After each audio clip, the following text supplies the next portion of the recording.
Welcome back to the sauna. I mean, I'm just grateful that y'all made it back here when you had the chance to escape and go back there. So I just want to restate my thanks. I see all of y'all here in your service dress. I see all of you uh, giving up time. I know everybody's busy, goodness me, especially as we've lost so many people throughout, the last couple of years. But y'all support. The boss talked about how my love for space and things that fly got me here.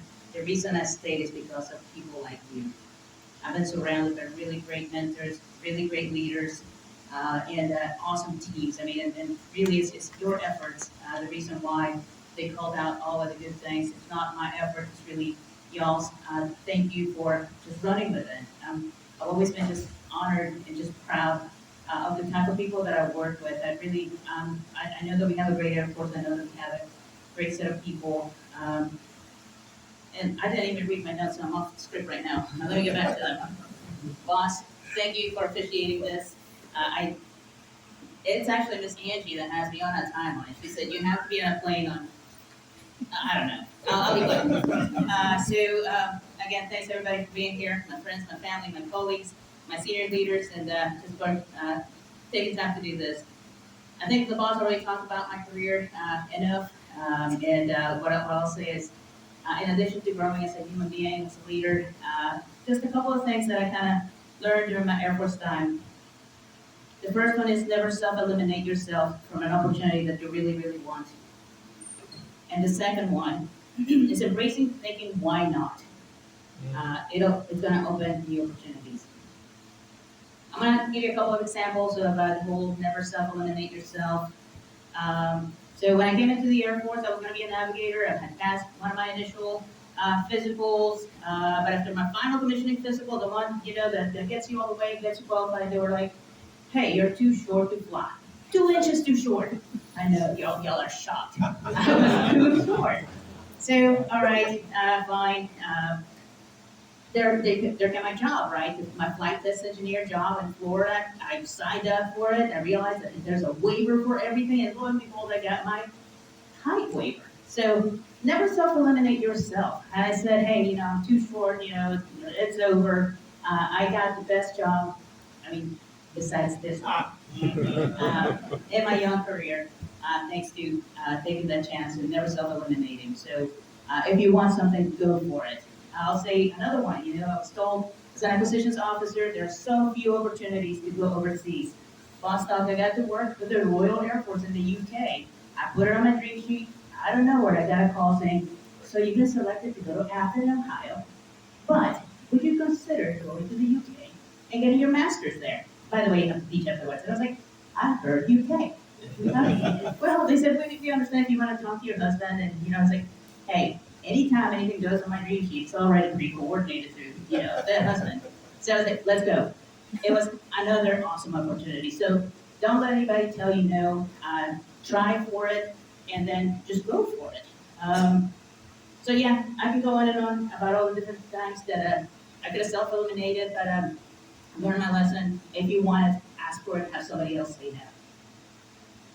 Let's see. The next one, why not?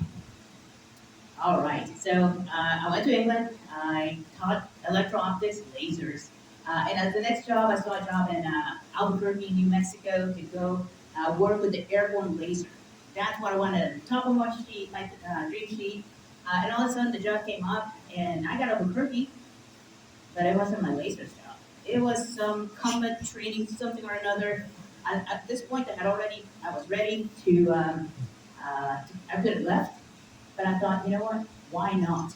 I'll try this job. Throughout that job, I learned a lot about IT. I learned about ATOs, cross-domain solutions, working with our international partners. It was a job that actually prepared me for my material leader job and my job right now. Had I said, I'm done, I didn't get my laser job, really cool.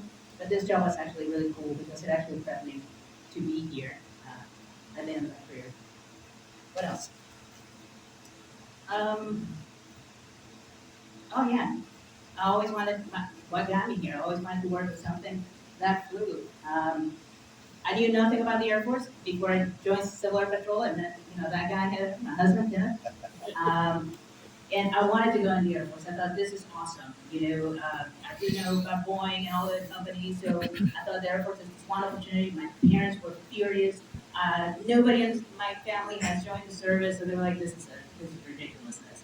So I still said, why not?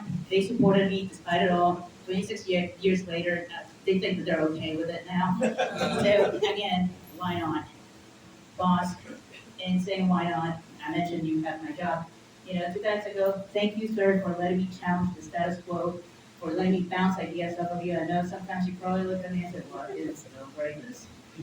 I didn't. I may have bent a little bit and stretched it a little bit, but thank you for letting me lead and let me say why not. Let's see. Ooh, all right, so this is the hard part. It's my party. I can cry if I want to. The things that ground me, my friends, my family. I mean, I already thank all of my coworkers. I really wouldn't be here without you, but when it comes to friends and family, oh my goodness. All right, I'll start with my friends. So my friends from college. All right, so I've been in the service for 26 years, so I don't have to tell you. I mean, college was like 30 years ago. Yep, some of y'all aren't even old enough to be like 30, so yeah, that's old. So them folks are not old; they're seasoned. So my friends, Rachel, Amber, Allison, y'all have stood by me and made me appreciate the need to get in just enough trouble uh, to keep life interesting. Yes, I'm the good one of the group. Yes. So along the way, as we all had families, we all got our husbands and everything. So it was great to welcome the dudes, to the team. Mark, Chuck, Chief, sorry, John.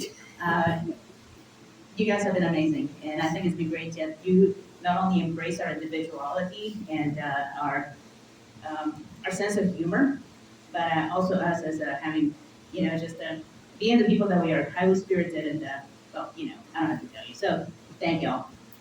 And throughout, seeing y'all's kids growing to, high achievers and just amazing young people, Kyla, John, Little Chuck, Clay, Bella, Emery, y'all are fantastic kids, and just couldn't be more proud of being part of this group, friend group. All right. Uh, I'll say, let's see, my dad, just wanted to thank you. I mean, you've been here for those big, major accomplishments. You were there 26 years ago when I penned a brand new first lieutenant. Made it all the way from Canada, keep coming back, to see all of these events, make sure that I'm still doing all right. So I know you had a horrific trip coming in here, over 24 hours. It was just bad weather. Oklahoma, I wasn't supposed to go to Oklahoma. I went to Dallas, and it was a mess. So thank you for enduring with me. Appreciate that. I guess, Leo, you're an amazing friend, extremely generous with your time, and so patient. Oh my God, when you're with my family, you have to be so patient. So thank you. My brother Beto, he is, as the youngest, responsible for answering all of my parents' IT needs. My first line of defense, multiple unbillable hours. So thank you, Beto. You're amazing. My sister Carmen is probably watching maybe. It's okay if you went to go vacation to the West Coast and not in Alabama. That's all right. Thank you for always making me laugh. She always sends me all sorts of weird memes, and she's like, "Did you open it?" I'm like, "No, I'm at work." I have no idea what you sent me. Let's wait till I get home. My sister Jamana, uh, she's in Italy. I have no idea why these people want to come to Alabama to see me. It's all right. She's all right. She's great. Let's see who else. Whew. Papa Beto, you've seen us grow, just seeing us through all of the different challenges, victories, and everything. Thank you for coming out here. All right, almost done. I know it's not. All right, Mom, I'll just say thank you for always being there and celebrating all of my achievements, no matter how little and insignificant. Um, yes, my little graduation from kindergarten certificate needs to go. Um, Thank you for respecting my decision to join the service. I know it wasn't easy for you. And thank you for always sending me care packages. I'll just say this, not just while deployed, but actually at home. I don't cook, all right? I don't bake. So Mom always sends me sweets and cookies and everything. I'm like, Mom, stop. I mean, I need to fit into my uniform. But thank you, Mom, for just being there. And then Kenna, wow. This is sweats, not tears. All right. We've been married for 29 years. So I met in high school all the way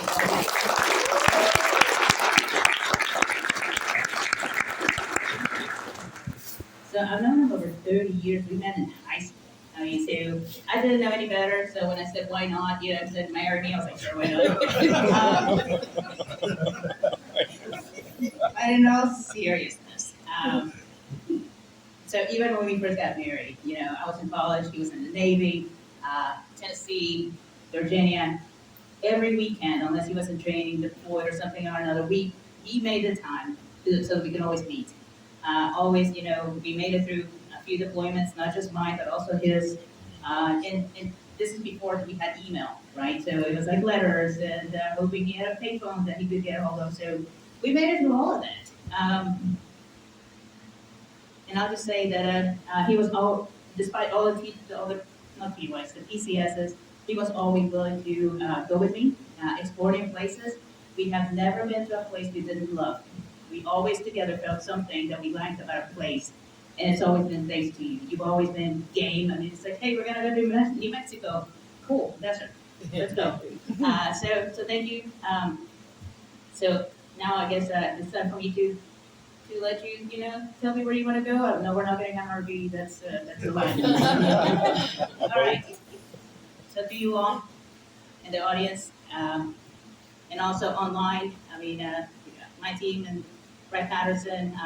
I wish I had gone out there last week, but it got crazy. So I thank you for everybody that's here and online. I mean, our mission is amazing. And I know that we're all going to continue to support the nation, continue to be lethal, and continue to deploy capability anytime, anywhere. I thank you for the honor and the opportunity to work with you, to learn from you, and to lean on you. And with that, that's all I have to say. Thank you all.